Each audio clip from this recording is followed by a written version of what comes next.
Lovely.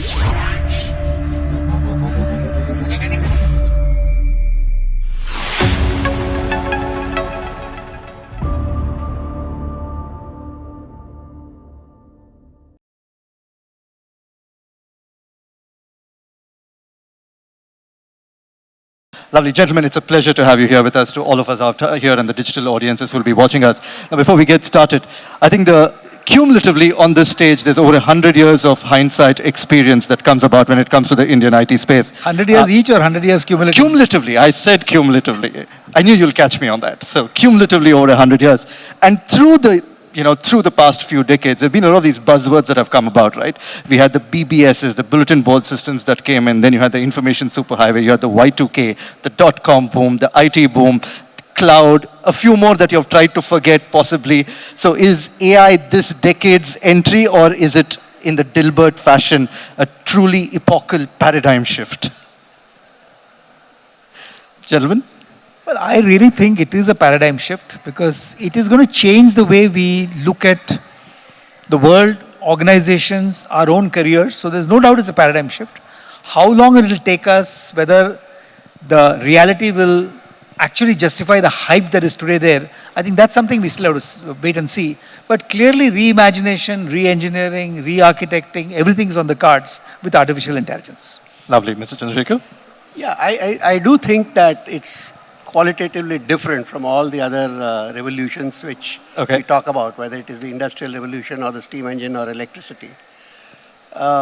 Because of the fact that it comes very close to the characteristics which human beings prided themselves on. Mm-hmm. Intelligence, cognition, the ability to think, the ability to solve problems. Mm-hmm. So in that sense, it has really led us to a point of where we say, what is it that technology will do and what is it that we do, and is there anything that we can do which it can't do? Mm-hmm.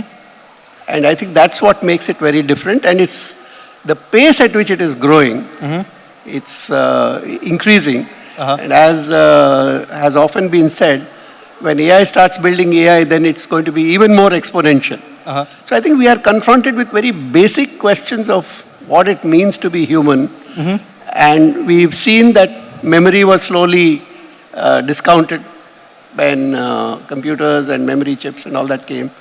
Now we are seeing even intelligence getting discounted. So if all this is commoditized, what do people do is a big question. So that's why it's fundamentally different, is my belief. Excellent. Two overwhelming positive notes. Mr. Purushottam? For sure, it's a paradigm shift. Maybe let me take three different dimensions. One, for sure, is convergence power. I don't think there is any other technology which is more convergent than this one, because whether we talk of biotech, whether we talk of energy, whether we talk of climate, whether we talk of manufacturing, AI has become a new horizontal and adding significant value to each of the tech which is already in play for years together. The second part of it is the economic value or impact it has created. Over the last 3-4 years, whatever we call it, chat GPT moment, if you look at today's investment in the market, say around $700 billion or $800 billion this year in US itself, and if you remove that element of growth in the US markets, you will be left with almost like stagnancy, which would mean like if there is no AI in terms of economics, there is possibly hardly any economics left, at least in the terms of market valuation. I'm not saying in terms of impact, but then in terms of purely in terms of the economic understanding of investments or returns, whichever way you count it. Third dimension is more around geopolitics and social. Now, I have been to Davos so many times in the last 4 years. This topic remains the highest topic. And certainly Davos is a geopolitical event. Yeah. And there is no discussion which is happening without the mention of or impact of AI. Whether you are a part of Chinese ecosystem or whether you are a part of US ecosystem, or the elements of sovereignty and other things which goes around geopolitics, right, is certainly becoming the main element of what we call a paradigm shift. So there has been no such moment which has sustained at least for so many number of years, which has created these dimensions across. And with those dimensions also comes a whole lot of pressure and expectations. I mean, three of you gentlemen are pretty much at the spearhead of how this country is going to be using AI over the decades to come. And the heart of this conversation is really 2030. And when we talk about what we want to do in the future, we do a lot of memorandums, we do a lot of vision statements. On one hand, there's always criticism that comes about by saying that we've had a vision statement, but there's a slip between the cup and the lip. So there's criticism that you haven't done what you're promising. On the other hand, we take a really pragmatic approach that is realistic, grounded. The public is going to say, you know, you are not ambitious enough. I mean, this is cutting both ways. It's unfair. How do we calibrate an approach that is realistic, but also is going to be appeased? So when it comes to 2030, what's a better way to think about how we should be framing that growth statement? Mr. Chandrashekhar? Yeah, I think that the critical question is, have we really thought through how such a powerful technology like AI is going to help us shape our economy and our lives? And what do we need to get there? And there are many, many reasons apart from it just being a powerful technology, because today we live in a world where everything is being weaponized. Trade, investment, even geography, so resources, everything is getting weaponized, and tech is at the front end of all of that. And AI being so powerful, the question of what do you do if it does get weaponized becomes important. So the sovereignty question has also been brought into the picture, and the whole security implications have come in. So I think the question is, A, in what way do we think we will use AI which is most beneficial economically? In what way must we be able to deal with some of the security questions which come in?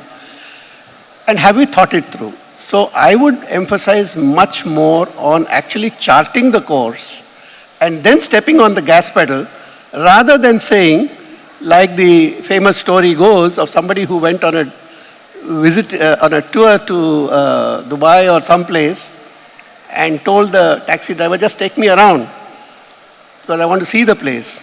And then he says, step on it, I'm in a hurry. So just keep stepping on the gas without knowing where you're going is not going to help. So I would place a lot of emphasis on that. And I think that is the conversation that we should be having. And we haven't reached that stage where we know exactly where we want to go and what we need to do. I think that's the important conversation. And it doesn't matter whether you're reaching there by 2030 or by 2032, as long as you're headed in the right direction. You know, there's a line from Lewis Carroll that says in Alice in Wonderland, when the Cheshire Cat tells Alice, if you don't know where you want to go, it doesn't matter which way you go. And I think you've just captured the essence of that. Dr. Natarajan? No, but I think that's absolutely right, because I've heard this from Yogi Berra, the great football coach. Same thing. If you don't know where you're going, any road will get you there. But I think it's absolutely critical. We need to have some goalposts in mind. I mean, today if you compare, today, by the way, there's a lot of disillusionment in youth that, look, has India lost the plot as far as AI is concerned? Primarily because, I mean, if you look at the big names that come out, whether it's Anthropic or whether it's OpenAI or NVIDIA, it's all US, massively funded, massively privatized organizations. If you look at China, on the other hand, there is a whole ecosystem of Chinese government, universities, research institutions, and of course entrepreneurs who are coming together to the party. So that's why you see the DeepSeek and so many others. And in India, I think we're worried that, look, I mean, have we got behind in the sovereign AI race, in the LLM race, etc.? And I think the answer to that question is not to be defensive and say, yes, of course we'll do it. We have Sarvam, we have so many others. But I would echo what our Minister Ashwin Vaishnav very categorically said. I think it was in the AI summit, where he said, look, we are not here to play or even try to lead in the energy layer or the data layer to that extent, but it is the models and applications. If you look at the history of India, by the way, I mean, the whole IT services industry, of which I and Mr. Chandrashekhar have been a very integral part, I think we built a $300 billion industry purely by leveraging the talent of India. And I think IT is India's tomorrow was a statement that we've heard before. But today, if you look at AI, I think being the best in applications, being the most nimble in creating models for both vertical applications and horizontal solutions, I think that is our future. And if we set our goalposts wisely, saying a limited number of GPUs, a limited but very targeted and personalized number of maybe LLMs, but a large raft of solutions in applications and models. I think towards that, maybe a 2047 goalpost, we can measure ourselves by 2030 and say, are we getting there? And I'm personally of the view that we must make this happen. Dr. Natarajan, Mr. Deepak Bagla was talking last morning, specifically said that I think one of the skills that India has is that we get things done, and which was again reinforced when we had Mr. Sridhar Vembu talk about this morning by saying the need for harnessing to be able to use the kind of technological layers that are out there. We are excellent in being able to build the harnesses that really manifest the best that can come out of the whole thing. So thank you for that. Mr. Purushottam? Yeah, maybe I can give some reference in the context that we were working with Ministry of Electronics on a program called AI for India 2030. Not necessarily that 2030 means that this is the end goal, or this is just like a timeline which we say that, okay, where will we in terms of AI for 2030, where we should visualize. There are two parts around this. One is the building AI part, and I think that's where everybody is a bit skeptical about, like, there are more than 3,000 models. We don't even have possibly one or two of them in the 3,000 models. How do we kind of really bridge the level of compute? Building up data centers, like all these announcements of hundreds of billions of dollars which happened around AI Impact Summit. Like, how do you really at least create inference level compute so that we can use AI locally? So building AI, certainly I think there are lots of areas where we are struggling. Now, can we use DPIs to build AI? I think that's another question, because everybody is trying to leverage what they have. If US has the capital, US has the innovation, they are building on top of it. China is figuring out, like, obviously they have the market, but they have been able to create such a strong last 2 decades of very strategic choices. They have been able to cover energy, they have been able to cover the whole constraint-based innovation, if not like pure innovation. And I think India is still to figuring out, like, what are those important levers that we can play for building AI. But the second part of it is consuming AI, but then changing the whole dynamics of market or consumption. So whether we use AI for creating food or agriculture, how do we really solve our problem for health?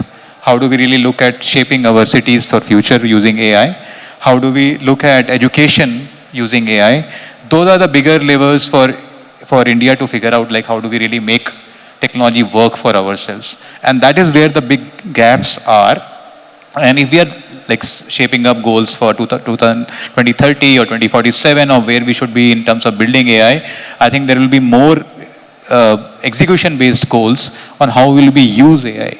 Because if we don't even use AI properly, we'll be anyway losing the track of so-called 4th largest economy or 5th largest economy, because the other economies are going to keep growing and we will be diminishing in terms of the fractional value.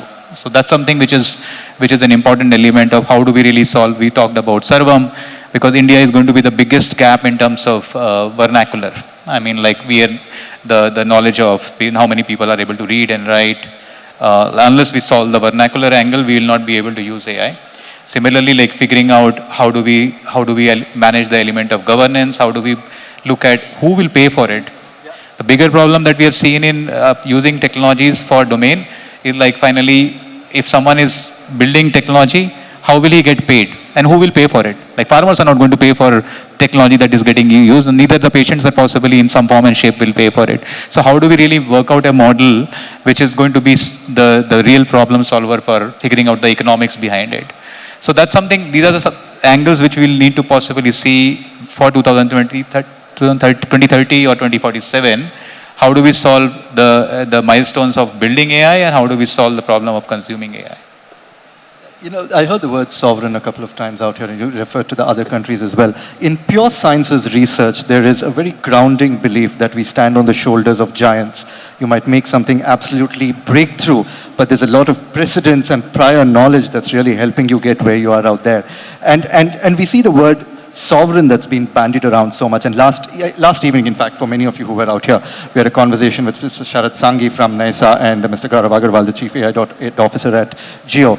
And the question again was that for builders like them who are obsessed about building, how much of a distraction is the sovereign question? Is it taking them away from what they really want to do? And their thinking was that, in an interconnected world where we are building on a lot of things, assuming an entire strategic sovereign, stack is really inconceivable at this point of time. How do you read the sovereign question? Is it a distraction? Does it merit thinking about it? Or is it just, something that we should focus deep into? Please. So I think this sovereign question has become particularly important in today's world because everything is getting weaponized, whether it's trade, investment, even geography and so on.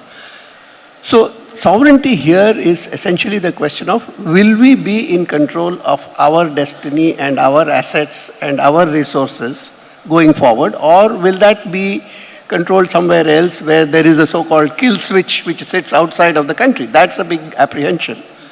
And we have been talking, as Purushottam, or Puru as we call him, was saying, that there is the question of building the technology, there's a question of building certain products, or like the agentic AI that is being talked about, and there's the question of applying those technologies. These are three very different things which require different approaches and different resources.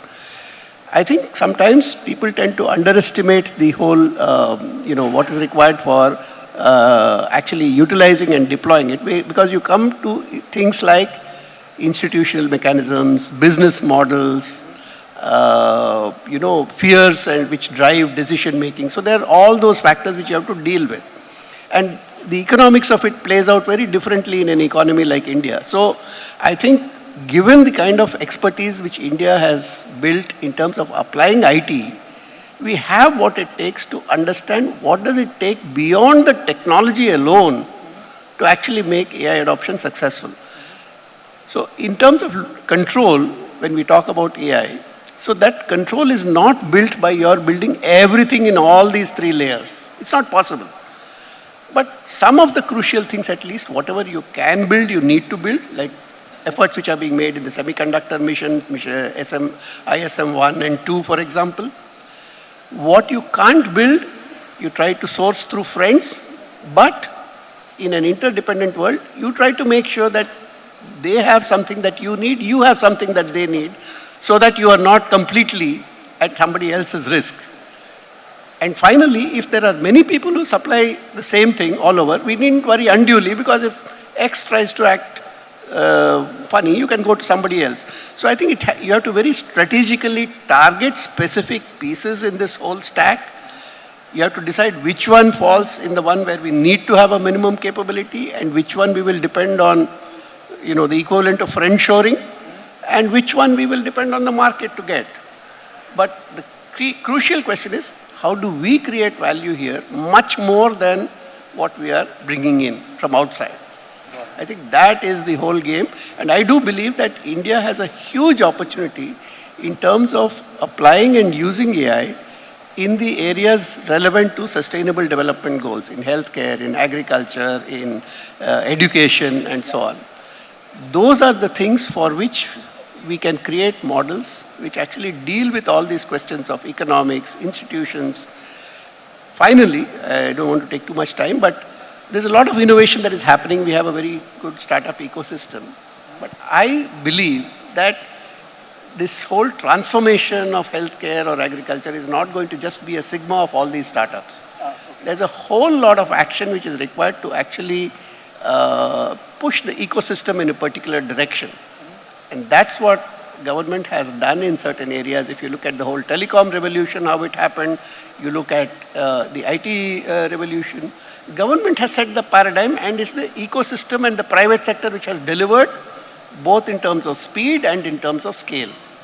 So I think that's the direction if we want to achieve meaningful sovereignty and something which is actually achievable, not a notional or a theoretical concept. It's not 100% sovereignty that the two-lined articles in the newspaper demand without really breaking down into what that entails. Thank you for that. Dr. Natarajan, the same question to you, but I also wanted to add a certain perspective on when you were building, the core component of IT India back in the couple of decades back. Was this ever a thing that you had to keep in mind, the sovereign aspect? Well, not really, because if you look at the growth of the services industry, it was purely based on identifying and solving problems of, let's say, global multinationals, whether it's the Fortune 500, FTSE 100, etc. But this thing, and I think I totally agree with what Mr. Chandrashekhar said, that you have to be clear on what is your value add and what do you need to get from outside. So if you look at it, I mean, if you put yourself in China's shoes, for instance, China today is as independent as it gets, except that they are still reliant, God knows for how long, on second-tier NVIDIA chips. Tomorrow, Huawei may come up with something better and they'll be completely sovereign as far as China is concerned. Can we afford to do that? The answer is no. Because the kind of hundreds of millions of dollars of investments that a China or a US through private investment does in AI, we can't do it. I mean, we're talking about a few $1 billion. So in that, to have the ego to say, I will be completely Atmanirbhar, I will be completely independent, is not going to serve our purpose very well. So I would actually say that, and also that we need to build that. I mean, today India is in a situation where we have good relationships all over the world, which is a great credit to our government and many previous governments. But we still, let's not forget the fact that we have the tariff bogey on our head. And even today we have to take America's permission to import Russian oil. So there is a lot of dependence. So long as we are clear that geopolitically we will be in a place where even dependence for maybe 30%, 40% on strong partners like the US, who knows, maybe like China or somebody else tomorrow, will not affect our long-term safety in terms of risking everything that we built because somebody, as Mr. Chandrashekhar was saying, pulls the plug one day, then I think we would be better served to go back to what I said, that build the applications, build the models, come up with really innovative, worthy applications that will solve many of India's problems and also be exportable to the world. Exactly the way the IT services industry came up and it's growing, or even today for that matter, the India Stack or UPI is coming up and is now being used in different parts of the world. I think that is our destiny. And I think we would be just foolish and a little over-ambitious to say we will be completely self-reliant if that's what sovereignty stands for. But if sovereignty stands for a point of view where we will succeed in AI, use the right partners who are reliable, and at the same time come up with our own contributions to the world, then I'm all for sovereignty from that point of view. Thank you. Mr. Purushottam, I just want you to add one more perspective. From a global point of view, how are other countries really thinking about sovereignty? I mean, we can't be the only people who are obsessed about this. Yeah, so I can tell you the discussions which happened in Davos and few other meetings also. So, and we were chatting just before this session was, this question would not have been there just because of one person. We would have been, like possibly we would not be discussing if we had not seen that kind of a era coming in. And we're talking about possibly AI sovereignty in this context. But then in the last, to your point, Asi, on are we in control of our own destiny is what sovereignty means. In the last few years, we have seen, are we like, whether it is energy, whether it is US dollar dependence, whether it is even critical minerals, are we really going to be sovereign in these contexts? Doesn't look like anything happening in the next 2 decades. Even forget about like the person who himself created this whole word of sovereignty or was the cause of it.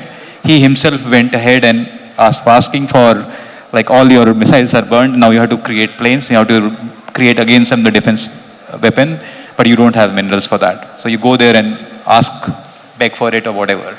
So I don't think sovereignty is a real solution, but how do you kind of figure out in some way control destiny for yourself, either through figuring out the right partners or leveraging your own, maybe like if China is leveraging critical minerals for the right reasons for them, we'll have to figure out what is our critical minerals over a period of time, and using that, if we can figure out what the right sovereignty is. I think that will be the solution, and we'll keep evolving it. We cannot find a solution. At least this question has been coming up again and again, but it doesn't have any real answers. For us, again, as we discussed, building AI, but then it's almost like impossible to build AI without depending on different sources. We don't have like 85, 88% of our energy is still, we are dependent. Not even like forget about like we build so much solar capacity, but we are not able to upgrade our grids. Maybe it will happen over the next few years. But then even to build those grids, we will be dependent on so many other players in the market. So it's not an easy answer. Of every module of building AI will need to be kind of finding solutions around from other countries. We will not be able to solve it. And then again, when you are depending on some operating system, whether we use open source or whether we figure out like maybe even the models which are going to be there, we will have to again, as RC was saying, create our own definition of sovereignty. I mean, like, can we create SLMs for agriculture, for healthcare, but which are only, why do we need trillion-dollar tokens models when we can solve the problem with a smaller number of operating model that we need for ourselves? So unless we find answers to our own challenges in our own typical way, the dependence will keep increasing. We'll have to figure out what is the right answer for sovereignty for us. And the journey of finding answers, the easiest way to do that is look in the rear view mirror, because there's a lot of learnings that's already been banked in the past. But this can be a double-edged sword, in the sense that, look, we've got enough successes that we can be truly proud about. We've got Aadhaar, we've got UPI. I mean, what we were able to do during COVID and able to, harness the momentum of the country to be able to accomplish something. How many of those lessons do we think you can actually synthesize, distill into what we want to do with our AI and semiconductor vision? And how many lessons would you leave out? I mean, so it's two questions. And so what are your learnings that you're going to take, and what are you going to leave out? Dr. Chandrashekhar, maybe you could start with you, please. Yeah, sure. See, I think that there are, sometimes I feel we beat ourselves up too much because we've had some outstanding successes at scale. So the question now is, when we are dealing with new problems and new opportunities like AI, what are the lessons that we can pick up from there and put in here? For example, in a lot of these areas, as I was mentioning, setting the right policy is one thing. Telecom revolution happened when the government came out with a proper policy which enabled the private sector to deliver growth and progress. The first telecom policy was a complete failure. Nothing happened for 5 years. So it was a wrong policy framework. When you touched the right policy framework in 1999, then we had the fastest growth anywhere in the world, beating every country, including China, in the speed of progress. The IT industry which we have built, which many countries, including China, have tried to emulate unsuccessfully, has been another story where government set a framework, set up something like the STP program. It was the private sector which actually delivered. Similarly, if you look at things like Aadhaar, you look at UPI, the regulator or the government set a framework. So I think the lessons are, number one, the framework needs to be set by the government. The individual innovation and the business models must come from the private sector, and the government should stay away from that. It's not only important what the government does, but also what it doesn't do. And as that space needs to be defined very clearly. And in each of these areas, I think the circumstances differ, because the role of the government in areas like, say, healthcare, for example, the government itself is a big service provider. Almost 50% of the services come from the government. So again, it's wrong for it to look at only the government's own problems, how it runs a particular program, but also how the whole ecosystem works. So I think looking at the whole ecosystem level, what are the kind of rails which the government has to put in place, and how does it enable the private sector to deliver with the proper business models, that allows a lot of these things to find their own level. Like he was mentioning about how do they get the returns on the money that they're investing. All that only the market can answer. I don't think the government can or should try to solve those problems. Yeah, see, if I look at it from a mindset point of view, I think we have this problem of saying that, look, we may have succeeded in the past, so business as usual will continue, or to get very despondent about what didn't work in the past. Just to take two examples. For instance, the IT services industry. We have succeeded in spite, I've been in this industry since 1995, and right from the subprime crisis in 2008, and then the dot-com bust in 2010, and of course recent waves of AI, every time Anthropic sneezes and say we're going to do this with Claude, or OpenAI says something about the Indian sector, I think we're all on television channels that evening saying that, look, there's nothing to that, there's no panic to the extent that you need to create. So I think that's something that we need to take forward, that we have this optimism, we have this inherent capability, we have the nimble thinking of Indian youth, and that will take us forward. What we must change, however, is the lethargy we see in educational institutions. Because if we continue to adapt as slowly as we've done in the past in traditional universities, in skill centers, I mean, I ran AppTech for 10 years, and I know that we were so far ahead in our thinking as compared to the universities. Then the universities caught up. Today the skills providers are saying that look what new can we teach, including in AI, and there are AI courses everywhere. So I think it's important to be much more flexible in terms of the way, the pedagogy of learning, the way we teach, what we teach, etc. So I think that's something we certainly must learn from the past and be much more flexible and nimble in doing that. If we do that, if our people are well trained, are they really prepared for the jobs of tomorrow, which obviously is going to be very difficult from the jobs of the past, and we leverage the strengths of the past, I think we'll take it forward. I mean, to give you an example, what Chief Minister Fadnavis said yesterday was fascinating. He was talking about the full confidence he has that Maharashtra will be $1 trillion economy by 2030, or maybe a couple of years later. I mean, if the entire Indian economy gets stuck in the quicksand of the Iran war, maybe a couple of, or 3-4 quarters later. But the fact he was making was, it's not going to happen by what we did in the past. It's not tradition and history. It's leveraging technology. And whether it's he or many other chief ministers we have today, I think they're all committed to the fact that they will be AI-led, they will make sure AI happens, etc., etc.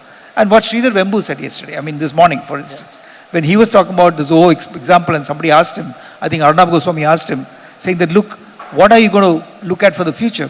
And his answer was fascinating. He didn't talk about expanding more, trying to beat SFDC or Salesforce.com at his own game. He said, we're going to go out and buy companies which are in microprocessors, which are in metallurgy, and we're saying that is the future of what we're trying to build. So looking at a new vision for yourself, for your company, for the world, and making sure that you learn the lessons of the past and make more success happen in future. I think that's our destiny. Yeah, I think, okay, this time my views are not going to be anything on World Economic Forum perspective, so it's my personal views also. So sometimes when you look back in what you say, like in the mirror, and you figure out like, okay, what worked, what did not work, and UPI, Aadhaar, like we are the leaders on India's stack, or the stack itself. And I have a person in my team who is our common friend, Mr. J. Satyanarayana, and we keep debating about this. Like, he was the chairman of Aadhaar for 3 years, after, I think, the platform that RC had set for the digital infrastructure. Now, if you look back, there is one part of it is what really worked well was the consumer value. I mean, like the way we consumed these platforms and got our problems sorted, whether it is like we can get a telephone connection in just like a second, we can buy anything, we can pay directly from one peer to peer. That's the biggest value that we all leveraged. But possibly we could not use that value. Like who are the biggest beneficiary of UPI? I mean, as an enterprise value. Like most of the enterprise value could not be constrained in Indian, I would say, the leverage. Like most of this value, like whether it's Google Pay or whether it is all these global multinationals, they were the biggest beneficiary as far as the enterprise value of these platforms are concerned in terms of capturing it. Now, the puzzle for us here is that while we are the biggest population-wise country, we are the biggest demand, we are growing, how do we kind of shape our future in such a way that we not just we consume the consumer value or the what we call it like dissemination value, how do we ensure that the enterprise value also retains for AI within the country? Now, we can say that we will not allow our data to be carried over by used by any of these large companies, but then can we really do it? That's like a big question for all of us. Like if we really want to consume AI, we will have to kind of keep using and sharing our data, keep building it up. There has been, I think maybe also you can help me, I have been debating this question around, can there be a equity-based model for sharing data? Why are we depending on like only the services side of it? But if there is a way that I am sharing my data, or as a country we are sharing data, even if it is we have account aggregator platforms, can we not get equity in return from either OpenAI or from these platforms who will possibly be the biggest beneficiary of market valuations as they grow? It has already happened in the case of, like we have seen the digital platforms that we built, they were the biggest beneficiaries. But can we at least help our future as we move ahead? Could be one big learning for ourselves, that as we consume AI, can we also get some equity value against what we are sharing back with them? Thank you for that. I know I'm running out of time. I'm going to keep the last one very quickly. Now, 2030 is in the heart of this discussion we are happening today. Is 2030 a realistic number, or is it just a number that we're using to keep ourselves accountable? Or do you suggest that we throw the 2030 number out and think of a newer metric to really gauge how realistically we are being able to roll out and move with our AI and semiconductor ambitions? Let's start with you, Mr. Chandrashekhar. Yeah, I think it's good to look at 2030 specifically, for the simple reason that, if you say that we are going to do this in 20 years from now or 30 years from now, it immediately puts off people. People can't relate to that, And it's not just people who are as old as me who says what happens 50 years later doesn't concern me. Even for younger people, a shorter time frame becomes important. Equally, even if many of the things that we have discussed just now take a long time to achieve, 4 or 5 years is sufficient to know whether you're actually getting there or not. Okay, so 2030, I think we should know whether we are actually going to achieve the things that we have set out.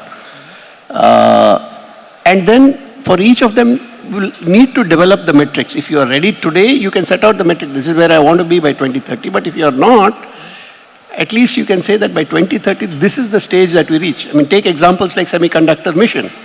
They said, okay, we want to have, a semiconductor fab. We want to have chip making. We want to have the bulk market, which is, above, let's say, 20 nanometers to 90 nanometers. But we also want to be at the leading edge from 2 nanometers to 8 nanometers. So those kind of very hard deliverables we have to, I think, be able to fix up. The second thing is that for each of these, again, to go back to the lessons from the past, do we have an institutional mechanism which can drive it? Because it's not in government cannot drive anything. It can set policy, but do we have an institutional mechanism which actually drives it? The semiconductor mission, for example, is housed as a business division within a governmental corporation. Just like the UPI is one of the things that the NPCI does. So for each of these, I think, do we have an institution? Do we have the budget allocation for it? Do we have the metrics right? Do we have the priorities right? Where do we need to reach in order to achieve whatever method we count sovereignty by? And how far do we need to reach by 2030 to know that, yes, we are getting there? I think that is why, to my mind, 2030 is an important timeline, and we should have something by which we will know whether we are getting there or not. Because if we don't know where we are failing, then too we will not be able to succeed. So. Thank you. If we need to improve, we need to measure. Dr. Chandra. So let me stick my neck out and say why 2030 is a very doable target, because 2030 is still 15 quarters away. And if you look at AI speeds, in each quarter there's more progress than what we've experienced in the last 1 year. So if you take an equivalent of 15 years, I have no doubt that by 2030 we will have, let's say, the IT services industry will be at least $400 billion, and maybe 200 billion out of that will be AI-led. If you look at the unicorns that come out of India, again, I have no doubt that at least 40 unicorns will be completely AI-driven. And the third, I think we'll have at least 200 startups which are 100 million and above. And if you have achieved that, I think we have placed ourselves on the landmark of the world as somebody who really means business in AI. And I have no doubt also that the ImagineX conference of April 2030 will have 2,000 delegates in India and 20,000 worldwide. Because that will show that India is the center of gravity for the whole world in AI. And I think it's very doable. We can make it happen, and we must have the confidence and the optimism as Indians that we will see it happen. That's a big nudge to Deepak out there. So, Mr. Purushottam. Yeah. No, so I think all of us, since the chat GPT movement, when suddenly it hit, and then we were shocked to see like the power of putting up something in your chat window and then you get an answer, to the point like now 4 years, almost 3.5, 4 years, the power and the impact, as you rightly said, every quarter is different. Every quarter, the dynamics of AI is changing so much. Like it started with simply a chat, but then it evolved to maybe a large language model and other things, which is like now is agentic, but the agentic is also moving ahead. It is moving over to like global models and other things. So the dynamics is changing every quarter. And I think 5 years from now, 2030, we would be thinking like what we were talking here, we would be like laughing at ourselves that we were possibly in so much of a an era behind all this. So it's one part of it is like it is highly unpredictable, it is highly dynamic, the way it's happening. The other big challenge that we have is that the bigger elements controlling this whole puzzle, capital, we are not strong there, energy, we are not strong there, and technology as the foundation, I mean like whether we have NVIDIA or whether we have any of such companies who will possibly be at the core of AI, we don't really have control of those elements, and we are depending a lot on other factors evolving. So now, but how do we really control, like what should be 2030 for us is an interesting scenario with the constraints that we are living in, and possibly the dynamics, the way it is moving so fast. Unless we create like a China kind of a plan, which was like maybe 1992, I think we were pretty much similar as what we keep saying, but where is China and where are we right now is a bigger question. In a larger picture, I think even if we say that, okay, we should be targeting GDP per capita using AI, at least increasing by maybe 30%, 40%, could be a better goal considering the constraint that we are in, than saying that, okay, we'll be having maybe 20 large sovereign models or something like that. I think then we are talking something that pushing the problem to someone else, saying, wo dekh lega aage jaake. Hum to bol ke nikal jate hain. So I think it's better to be practical here, but build a very long-term plan, keep doing this incrementally and evaluate like every year. It has to be very adaptive, because what we think of AI today is not going to be what AI will be there in 5 years from now. So we have to build a very adaptive plan, but a slightly longer term plan to achieve that. Thank you.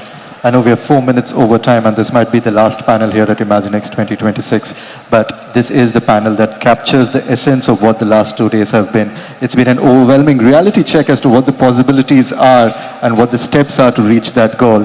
And please give a big round of applause to our panelists out here who have joined here this evening. It's been a pleasure to have Mr. Chandrashekhar, Dr. Natarajan, and Mr. Purushottam join us here at ImagineX 2026. And we'll certainly look forward to rechecking this video in ImagineX 2030 to figure out how many of our thinking was on track, since everything's on video. On that note, you've been a wonderful audience. We wish you a lovely weekend. And once again, a big round of applause to all for you as well.